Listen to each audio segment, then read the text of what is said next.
வன்கொடுமை சம்பவங்கள் அதிகம் நடக்கும் மாவட்டங்களை கண்டறிந்து வன்கொடுமை மாவட்டங்கள் என அறிவிக்க வேண்டும் என சாதிய தீண்டாமையால் பாதிக்கப்பட்ட மக்கள் கோரிக்கை விடுத்துள்ளனர்.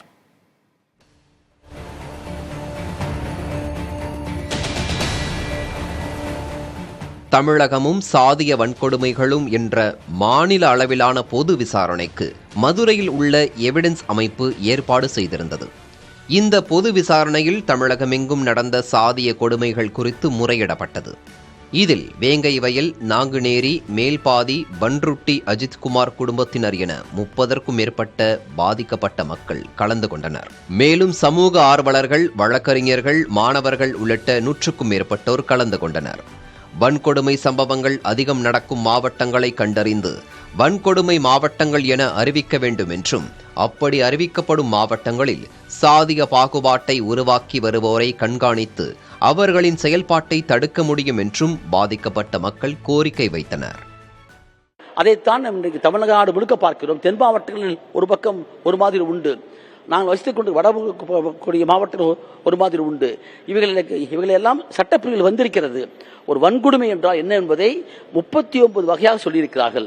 அதில் அரசியல், பொருளாதாரம், வழித்தடம், வாழ்விடம், அவருடைய பண்பாடு, கலாச்சாரம் இத்தனையும் அடங்கியிருக்கிறது. குறிப்பாக சொல்ல போனால் மனித மாண்பு என்பது அவர்களுக்கும் உண்டு.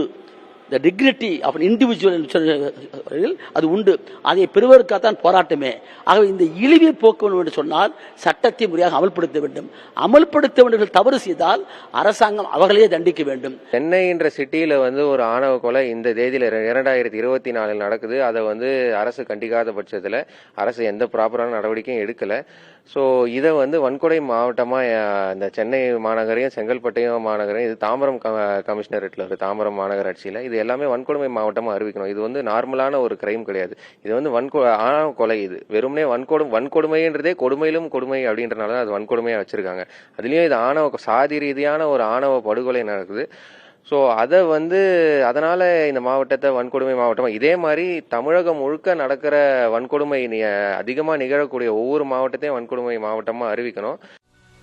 மேலும் தீவிரவாத செயல்களை கண்காணிக்க எப்படி கியூ பிரான்ச் செயல்படுகிறதோ அதுபோல சாதி வன்கொடுமைகளை தடுக்க தனிப்பிரிவு அமைக்க வேண்டும் என்றும், வன்கொடுமை வழக்கில் பாதிக்கப்பட்ட குடும்பங்களுக்கு அரசு துறையில் அவர்கள் படித்த படிப்பிற்கு உரிய வேலை வழங்க வேண்டும் எனவும் கூறுகின்றனர். 3 நடவடிக்கை நாம் முக்கியமா பார்க்கிறோம். ஒன்று, தடுப்பு நடவடிக்கை. வன்கொடுமை நடப்பதற்கு முன்பே தடுக்கணும் அப்படின்னாக்கா அதுக்கு என்னென்னலாம் நம்ம செய்யணுமான்றதை பார்க்கலாம். வன்கொடுமை நடந்த பிறகு என்ன செய்யணுன்றது ப்ரொடெக்ஷன் நடவடிக்கையா பார்க்கலாம். ஒரு வன்கொடுமை நடந்த பிறகு அதை எப்படி விரைவாக நீதிமன்றத்தில் கொண்டு போறது, குற்றவாளிக்கு எப்படி தண்டனை வாங்கி கொடுக்கறது, அந்த காம்பன்சேஷன் எப்படி இமிடியேட்டா ரிலீஸ் பண்றது. இன்னைக்கு நம்ம பொது விசாரணையில் வேறு நடுவராக இருக்கக்கூடிய எட்வின் அவர்கள் ரொம்ப சொன்னாங்க. இந்த ரீஹாபிலிட்டேஷன் மெஷர்லாம் என்னென்ன இருக்கு, கல்வி இருக்கு, வேலை வாய்ப்பு இருக்கு, பென்ஷன் இருக்கு, இதெல்லாம் நம்ம எப்படி கொடுக்கணுன்ற அந்த திட்டங்களாக கொண்டு வரலாம்.